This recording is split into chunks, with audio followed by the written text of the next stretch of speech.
ओम सर्वेभ्यो नमः। सत्यार्थ प्रकाश के त्रयोदश समोल्लास की चौथी कक्षा। इसमें हम ईसाई और यहूदी मत के ग्रंथों की विवेचना कर रहे हैं। महर्षि दयानंद सरस्वती जी ने 13वें समोल्लास में ईसाइयों की और यहूदियों के भिन्न भिन्न ग्रंथ उठाकर उनमें कौन कौन से पक्ष कुछ विचारणीय हैं उनकी बात को रखा है, और डिस्क्रिशन जो है वो विद्वानों की विद्वत्ता पे छोड़ा है कि उनकी नज़रों में ये उन्होंने डिसीजन दिया है। हम उसको कितना फॉलो करते हैं, क्या करना चाहते हैं, कितना हमें समझ में आता है, वो हमारे विवेक पे, हमारे पुरुषार्थ पे और हमारे कर्माशय पे भी डिपेंड करता है। बहुत बार हमें अच्छी बातें, जैसे हम बच्चों को बहुत अच्छी बातें समझाते हैं, ये करना है, ये करना है, ये करना है, वो नहीं सुनते। जब हम बच्चे बाप बन जाते हैं तब उनको समझ में आती है, हाँ पिताजी ये ठीक ही कहते थे, ये ऐसे नहीं करना चाहिए या ऐसे करना चाहिए, ऐसे करने से लाभ होगा, ऐसे करने से हानि होगी। तो एक समय होता है। अब उस समय को हम अगर शास्त्रीय दृष्टि से देखें तो वो कर्माशय होता है। एक समय होता है जब वो कर्माशय आपका, जैसे कई बार हम कहते हैं कि कोई व्यक्ति को बहुत समझाते हैं, भाई ये गलत काम छोड़ दे, ये गलत काम छोड़ दे, गलत काम छोड़ दे, वो नहीं सुनता हमारी बात। लेकिन फिर कुछ वर्षों के बाद अचानक वो काम छोड़ देते हैं। क्यों? क्योंकि उसने जो पाप कर्म का फल भोगना था या उस ड्यूरेशन में जो उसने परेशानी, टेंशन, समस्याएं झेलनी थी वो झेल ली। जब बुद्धि उतनी फिर सात्विक हो गई तब उसको सत्व की बात समझ में आती है। ठीक है, तो ऐसे नहीं होता कि हम हर एक को कहें कि हाँ तू ये सिगरेट पीना छोड़ दे तो वो छोड़ देगा। नहीं, जब उसका असली में समय आएगा, उसकी बुद्धि में बात ही समझ तब आएगी कि मेरे को क्या कहा जा रहा है और मुझे वो स्वीकार करना है कि नहीं करना है। तो इस तरह से महर्षि यहूदी और ईसाइयों के जो धर्म ग्रंथ हैं उनकी विवेचना कर रहे हैं। आज जो मेरे पास पुस्तक है उसमें 338 पृष्ठ से प्रारंभ कर रहे हैं। समूएल की दूसरी पुस्तक 58 में क्या कह रहे हैं? और उस रात ऐसा हुआ कि परमेश्वर का वचन यह कह के नातन को पहुंचा कि जा मेरे सेवक दाऊद से कह कि परमेश्वर यूं कहता है कि क्या मेरे निवास के लिए तू एक घर बनाएगा? क्योंकि जब से इज़राइल के संतान को मिस्र से निकाल लाया, मैंने तो आज के दिन लो घर में वास ना किया, परंतु तंबू में और डेरे में फेरा किया। ये तौरेत समूएल की दूसरी पुस्तक में आयत 4, 5 और 6 में लिखा है। तो इसकी समीक्षा यह है कि अब कुछ संदेह न रहा कि ईसाइयों का ईश्वर मनुष्यवत देहधारी नहीं है और उलाहना देता है कि मैंने बहुत परिश्रम किया, इधर उधर डोलता रहा, अब दाऊद घर बना दे तो उसमें आराम करूं। क्यों ईसाइयों को ऐसे ईश्वर और ऐसे पुस्तक को मानने में लज्जा नहीं आती? परंतु क्या करें, बेचारे फंस ही गए। अब निकलने के लिए बड़ा पुरुषार्थ करना उचित है। फिर राजाओं की पुस्तक में 59वें में क्या कह रहे हैं? और बाबुल के राजा नबूखुदनजर के राज्य में 19वें बरस के 5वें मास 7वीं तिथि में बाबुल के राजा का एक सेवक नबूसर अदान, जो निज सेना का प्रधान अध्यक्ष था, यरूशलेम में आया। उसने परमेश्वर का मंदिर और राजा का भवन और यरूशलेम के सारे घर और हर एक बड़े घर को जला दिया। अच्छा, और कसदियों की सारी सेना ने उस निज सेना के अध्यक्ष के साथ थी यरूशलेम की भीतों को चारों ओर से ढा दिया। यह आयत 8, 9 और 10 में लिखा है। तो इसकी समीक्षा यह है कि क्या किया जाए। ईसाइयों के ईश्वर ने तो अपने आराम के लिए दाऊद आदि से घर बनवाया था, उसमें आराम करता होगा, परंतु नबूसरअदान ने ईश्वर के घर को नष्ट भ्रष्ट कर दिया और ईश्वर उसके दूतों की सेना कुछ ना कर सकी। प्रथम तो इनका ईश्वर बड़ी बड़ी लड़ाइयाँ मारता था, विजयी होता था, परंतु अब अपना घर जला तुड़वा बैठा। ना जाने चुपचाप क्यों बैठा रहा और ना जाने उसके दूत किधर भाग गए। ऐसे समय पर कोई भी काम ना आया और ईश्वर का पराक्रम भी ना जाने कहाँ उड़ गया। यदि यह बात सच्ची हो तो जो जो विजय की बातें प्रथम लिखी सो सब व्यर्थ हो गई। क्या मिस्र के लड़के लड़कियों के मारने में ही शूरवीर बना था? अब शूरवीरों के सामने चुपचाप हो बैठा।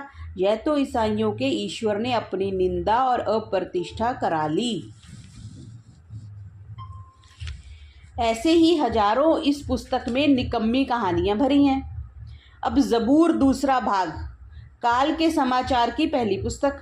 60वें में क्या कह रहे हैं, सो परमेश्वर ने इज़राइल पर मरी भेजी और इज़राइल में से 70 सहस्त्र पुरुष गिर गए। ये आयत 14 में लिखा है। तो इसकी समीक्षा ये है कि अब देखिए इज़राइल के ईसाइयों के ईश्वर की लीला। जिस इज़राइल कुल को बहुत से वर दिए थे और रात दिन जिनके पालन में डोलता था, अब झट क्रोधित होकर मरी डाल के 70,000 मनुष्यों को मार डाला। यह किसी कवि ने लिखा सत्य है। क्षणे रुष्टा क्षणे तुष्टो, रुष्ट तुष्टा क्षणे क्षणे अव्यवस्थित चित्तस्य प्रसादोऽपि भयंकरः। जैसे कोई मनुष्य क्षण में प्रसन्न होता है और क्षण में अप्रसन्न हो जाता है, अर्थात क्षण क्षण में प्रसन्न अप्रसन्न होवे तो उसकी प्रसन्नता भी भयदायक है। और वैसी लीला ईश्वर के ईसाइयों के ईश्वर की है। मतलब एक क्षण में तो कोई खुश हो गया, आपने किसी को कुछ दे दिया, वो खुश हो गया, उससे चीज़ कोई टूट गई वापस ले ली तो वो रुष्ट हो गया। तो जो अव्यवस्थित चित्त वाला है, जिसका मन शांत नहीं है, जिसका मन स्टेबल नहीं है, उसका तो प्रसन्नता भी भयानक ही है, क्योंकि आज वो प्रसन्न है, अगले क्षण वो रुष्ट हो जाएगा। फिर अय्यूब की पुस्तक में क्या लिखा है, 61वें में कह रहे हैं, एक दिन ऐसा हुआ परमेश्वर के आगे ईश्वर के पुत्र आ खड़े हुए और शैतान भी उनके मध्य में परमेश्वर के आगे आ खड़ा हुआ। परमेश्वर ने शैतान से कहा कि तू कहाँ से आता है? तब शैतान ने उत्तर दे के परमेश्वर से कहा कि पृथ्वी पर घूमते और इधर उधर से फिरते चले आता हूँ।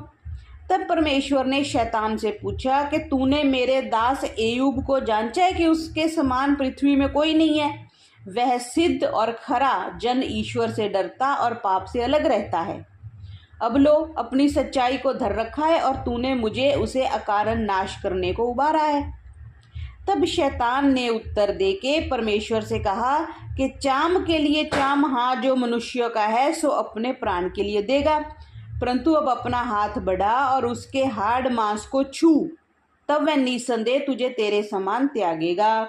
तब परमेश्वर ने शैतान से कहा कि देख, वह तेरे हाथ में है, केवल उसके प्राण को बचा।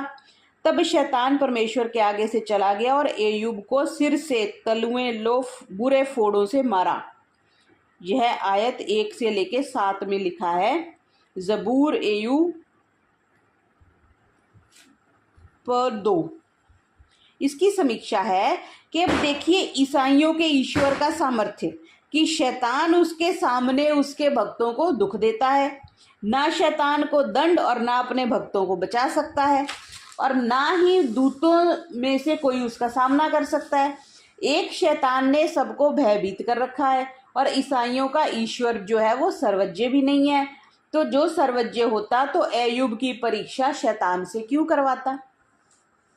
फिर आगे उपदेश की पुस्तक में 62वां पॉइंट क्या ले रहे हैं, हाँ, मेरे अंतःकरण ने बुद्धि और ज्ञान बहुत देखा है, और मैंने बुद्धि, बौहड़ापन और मूढ़ता जानने को मन लगाया।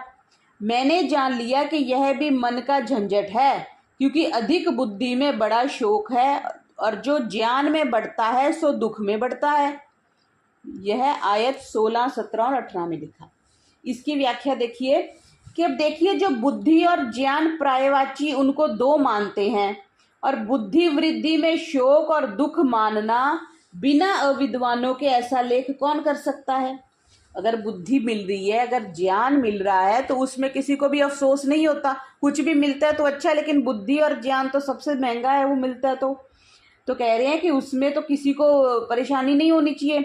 इसलिए यह बाइबल ईश्वर की बनाई तो क्या, किसी विद्वान की बनाई हुई भी नहीं है।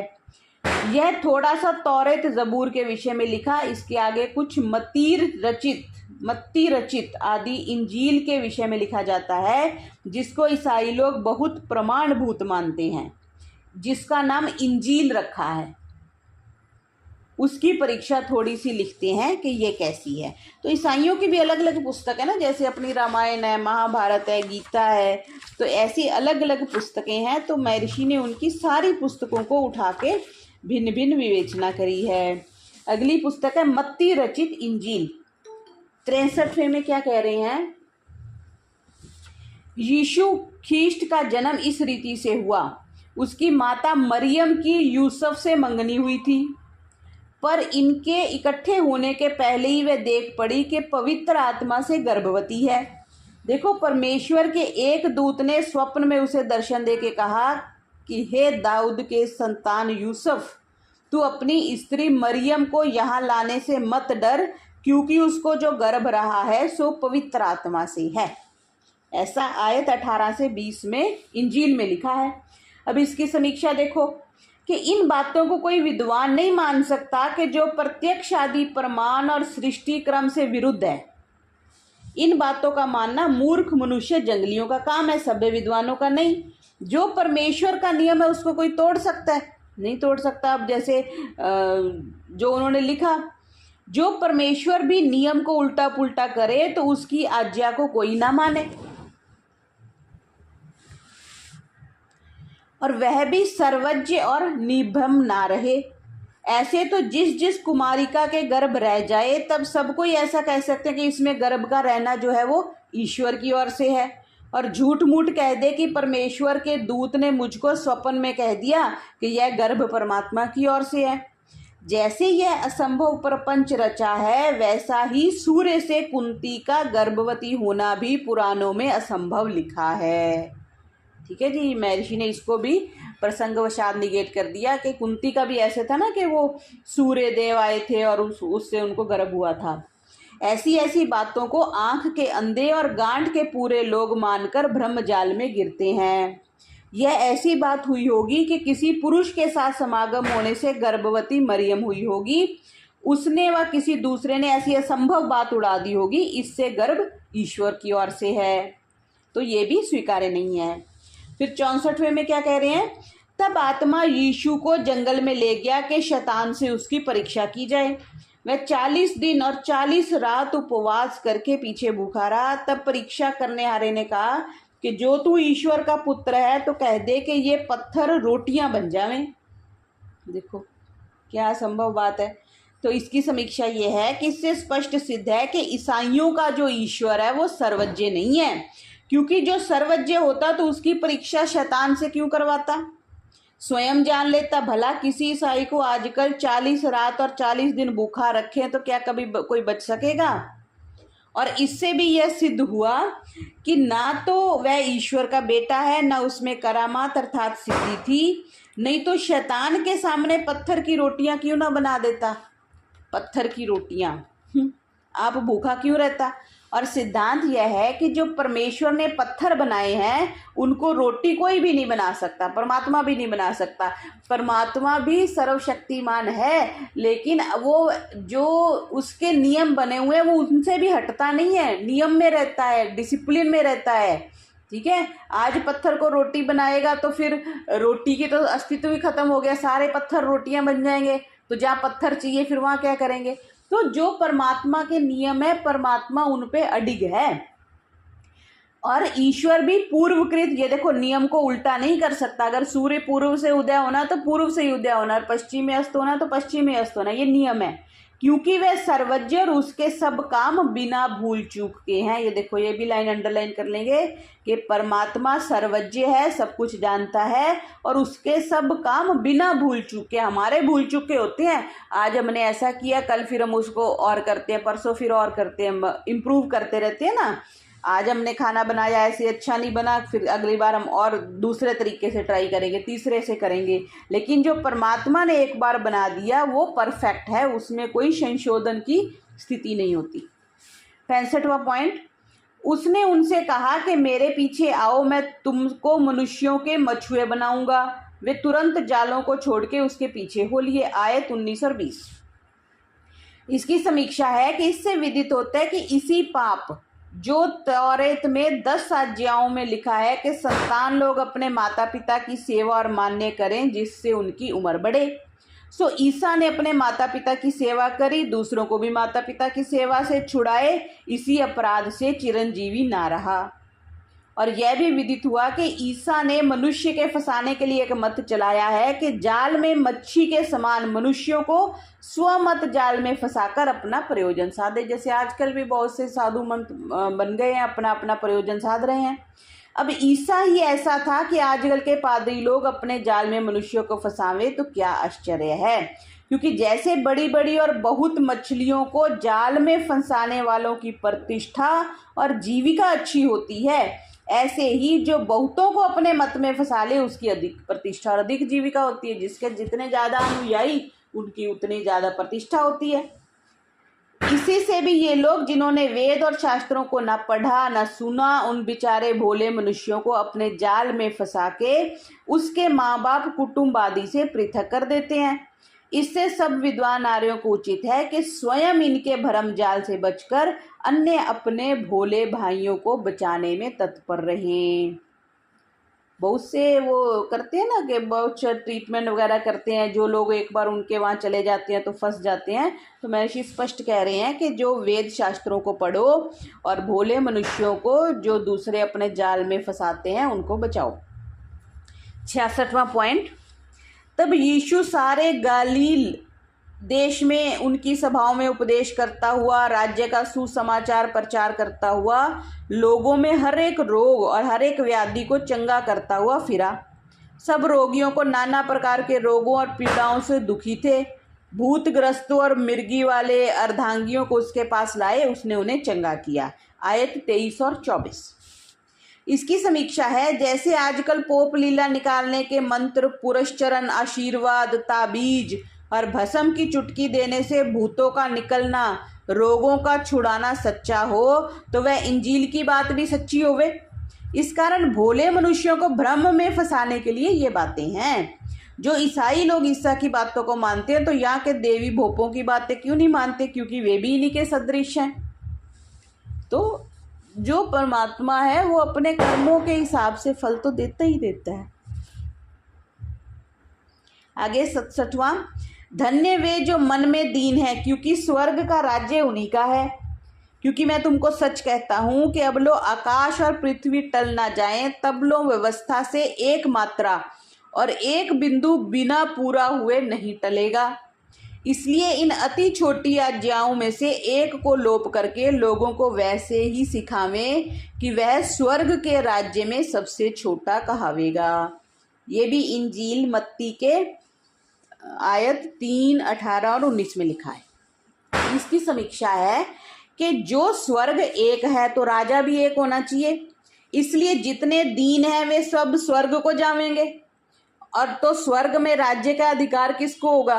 अर्थात परस्पर लड़ाई भिड़ाई करेंगे, राज व्यवस्था खंड-बंड हो जाएगी। और दीन के कहने से जो कंगले लोग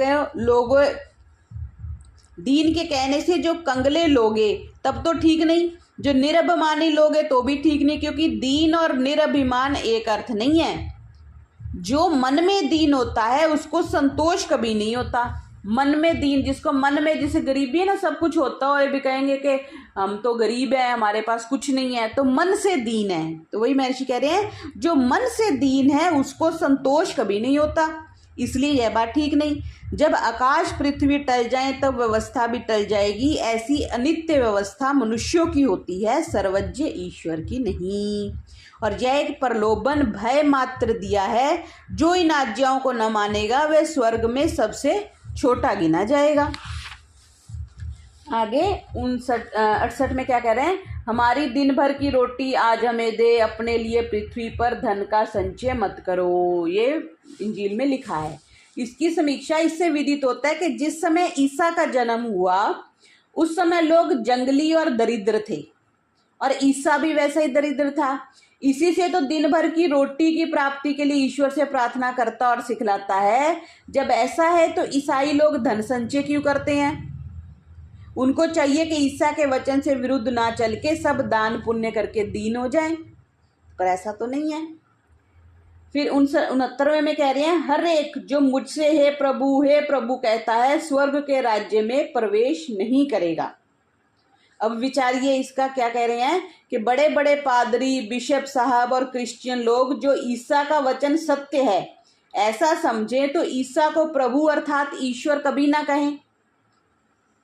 यदि इस बात को ना मानेंगे तो पाप से कभी नहीं बच सकेंगे। ईसा को प्रभु अर्थात ईश्वर कभी ना कहें।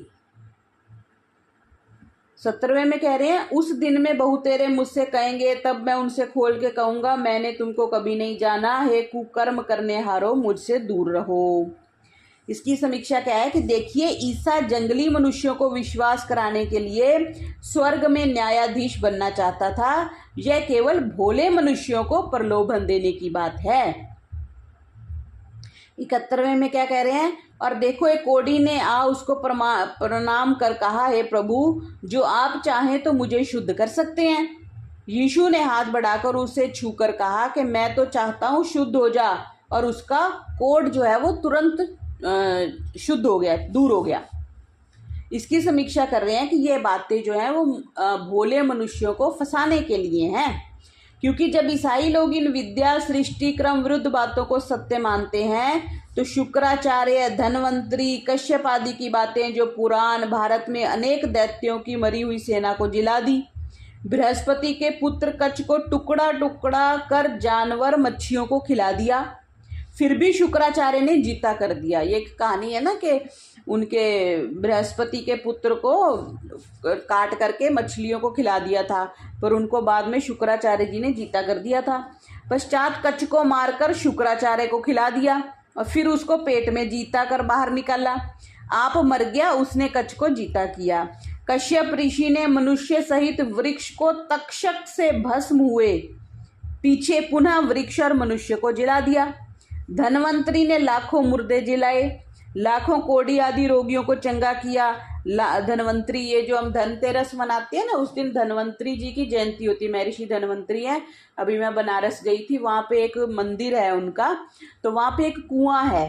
कुएं में अंत समय में महर्षि धन्वंतरी ने अपनी जो सारी औषधियाँ थी उस कुएं में डाल दी थी, और उस कुएं का जल आज भी लोग पीते हैं। मैं भी लेके आई, तो वो कह रहे हैं कि उसमें क्योंकि सारी औषधियाँ हैं तो वो जल पीने से कई प्रकार की जो व्याधियाँ हैं, बीमारियाँ हैं, वो दूर होती हैं। तो वही बात कह रहे हैं कि धन्वंतरी ने भी लाखों मुर्दे जिलाए, लाखों कोढ़ी आदि रोगियों को ठीक किया, लाखों अंधे और बहरों को आंख कान दिए इत्यादि कथा को मिथ्या क्यों कहते हो? जब ईसाई लोग इस बात को मिथ्या कह रहे हैं तो महर्षि कह रहे हैं आप भी ग्रंथों में भी तो वही बात लिखी हुई है। जो उक्त बातें मिथ्या है तो ईसा की बातें मिथ्या क्यों नहीं है? जो दूसरों की बातों को मिथ्या और अपनी झूठी को सच्ची कहते हैं तो वे तो हठ ही हो गए। इसलिए ईसाइयों की बातें केवल हठ और लड़कों के समान हैं। 72वें में, तब तो दो भूतग्रस्त मनुष्य कब्र स्थान में से निकलते हुए उससे आ मिले, जो यहाँ अति प्रचंड थे कि उस मार्ग से कोई नहीं जा सकता था। और देखो उन्होंने चिल्ला के कहा, हे यीशु, ईश्वर के पुत्र, आपको हमसे क्या काम? क्या आप समय के आगे हमें पीड़ा देने को यहाँ आए हैं? सो भूतों ने उनसे विनती की, आप हमें निकालते हैं तो सूरों के झुंड में बैठने दीजिए। उसने उनसे कहा और वे निकल के सूरों के झुंड में बैठे। देखो सूअरों का सारा झुंड कराड़े पर से समुद्र में दौड़ गया और पानी में डूब मरा। इसकी समीक्षा कर रहे हैं कि भला ये तनिक विचार करें तो ये सब बातें झूठी हैं, क्योंकि मरा हुआ मनुष्य कब्रिस्तान से कभी नहीं निकल सकता। वे किसी पर ना जाते तो ना संवाद करते हैं, ना जीते हैं, ना वो संवाद करते हैं।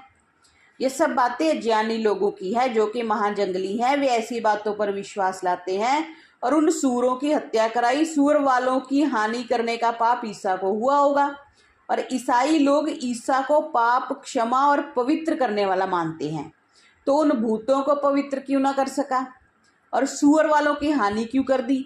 क्या आजकल के सुशिक्षित ईसाई अंग्रेजी लोग इन कपोड़ों को भी मानते होंगे? यदि मानते हैं तो ब्रह्म जाल में पड़े हैं। आगे 73वें में क्या कह रहे हैं कि उनके ग्रंथ में लिखा है, देखो एक अर्धांगी को जो खटोले पर खड़ा था उस पर लाए, और यीशु ने उसका विश्वास देख के उस अर्धांगी से कहा कि हे पुत्र, ढाढ़स कर, तेरे पाप क्षमा किए गए हैं। मैं धर्मियों को नहीं परंतु पापियों को पश्चाताप के लिए बुलाने आया हूँ। तो इसकी समीक्षा ये है कि यह बात वैसी ही असंभव है जैसी पूर्व लिखाएं हैं, और जो पाप क्षमा करने की बात है वे केवल भोले लोगों को प्रलोभन देकर फंसाना है। परमात्मा पाप माफ नहीं करता। हम जितना मर्जी जोर लगा लें, जितने मर्जी हाथ पैर जोड़ लें भगवान के आगे, जो गलती कर दी, जो बुरा कर दिया, उसको तो भोगना ही पड़ेगा। तो महर्षि भी कह रहे हैं कि जो पाप क्षमा करने की बात है वह केवल भोले लोगों को प्रलोभन देकर फंसाना है।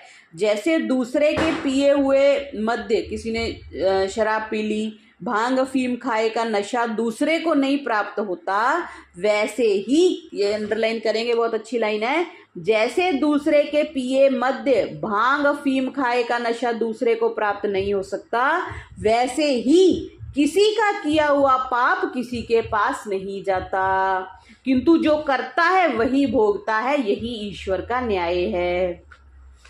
यदि दूसरे का किया पाप पुण्य दूसरे को प्राप्त होवे अथवा न्यायाधीश स्वयं ले ले, वह कर्ताओं को ही यथा योग्य फल ईश्वर ना देवे तो अन्यायकारी हो जाए। अब चोरी कोई करे और दंड किसी को दे दे न्यायाधीश, तो हम कहते हैं ना ये तो जज ही किसी काम का नहीं है, इसने तो ठीक नहीं। और परमात्मा तो सर्वज्ञ है, सब कुछ जानता है, उसको पता है किसने कमरा बंद करके पाप किया है, किसने चोरी करी है, किसने क्या किया है, तो वो यथावत उसी को ही दंड देता है। देखो, धर्म ही कल्याणकारक है, ईसा व अन्य कोई नहीं, और धर्मात्माओं के लिए ईसा आदि की कुछ आवश्यकता भी नहीं, और ना पापियों के लिए, क्योंकि पाप किसी का नहीं छूट सकता। ये दूसरे मतों में लोग इसलिए जाते हैं ना कि वो ये कह देते कि हम तुम्हारे पाप माफ करा देंगे, है ना। तो पर ऐसे माफ करने लगे तो फिर बहुत पाप बढ़ जाए धरती पे। सब पहले पाप करें, सारा दिन पाप करें, शाम को जाके माफ़ करा लें, फिर अगले दिन सारा दिन पाप करें, फिर माफ़ करा लें। तो हम पाप से नहीं डरते, इसीलिए पाप हम बार बार करते हैं। अगर हम पाप से डरते हैं, पाप के फल से डरते हैं, तो फिर हम दोबारा पाप नहीं करते। एक बार अगर गलती से हो भी गया तो दोबारा होता है, तो हमारे मन में वो भय शंका लज्जा जो महर्षि ने लिखी है वो आती है। तो परमात्मा की दया से वो हमारे मन में विचार आता है कि ये गलत काम है, मुझे ये नहीं करना। इससे हम बुरे कर्मों से बचते हैं और फिर हमारा अच्छा होता है। एक पॉइंट और देख लेते हैं। 74वें में कह रहे हैं कि यीशु ने अपने 12 शिष्यों को अपने पास बुला के उन्हें अशुद्ध भूतों पर अधिकार दिया कि उन्हें निकालें, हर एक रोग, हर एक व्याधि को चंगा करें। बोलने हारे तो तुम नहीं हो, परंतु तुम्हारे पिता का आत्मा तुम में बोलता है। मत समझो कि मैं पृथ्वी पर मिलाप करवाने को नहीं, परंतु खड्ग चलवाने को आया हूँ। खड्ग मीन्स तलवार। मैं मनुष्य को उसके पिता से और बेटी को उसकी माँ से, पतोहू को उसकी सास से अलग करने आया हूँ। मनुष्य के घर ही के लोग उसके बैरी होंगे। ये इंजील के 10वें पन्ने पाठ होगा, कुछ आयत 1, 20, 34, 35 और 36 पर लिखा है। तो कह रही हैं ये वे ही शिष्य हैं जिनमें से एक 30 रुपए के लोभ पर ईशा को पकड़ावेगा और अन्य बदल कर अलग अलग भागेंगे। भला ये बातें जब विद्या ही से विरुद्ध हैं, तो भूतों का आना और निकलना, बिना औषधि व पथ्य के व्याधियों का छूटना सृष्टि क्रम से असंभव है। इसलिए ऐसी ऐसी बातों का मानना जो है वो अज्ञानियों का काम है। यदि जीव बोलने हारे नहीं, ईश्वर बोलने हारा है, तो जीव क्या काम करते हैं? सत्य व मिथ्या भाषण का फल, सुख व दुख को ईश्वर ही भोगता होगा। यह भी एक मिथ्या बात है। सारे कर्मों का फल न्यायाधीश थोड़ी भोगता है। चोर को दंड जो है वो चोर को मिलता है। और जैसे ईसा फूट कराने और लड़ाने को आया था, वही आजकल कलह लोगों में चल रहा है। यह कैसी बड़ी बुरी बात है कि फूट कराने से मनुष्यों को दुख होता है। कभी किसी से झगड़ा हो जाता है पड़ोस में या बाजार में या कहीं, तो दुख होता है ना। और ईसाइयों ने इसी को गुरु मंत्र लिया होगा, क्योंकि एक दूसरे की फूट ईसा ही अच्छी मानता था। पर ये क्यों ना मानते होंगे? यह ईसाई का ही काम होगा कि घर के लोगों के शत्रु घर के लोगों को बनाना। यह श्रेष्ठ पुरुष का काम नहीं है। तो आज का पाठ इतना ही करते हैं जी। ओम ओम ओम। सर्वेभ्यो नमः।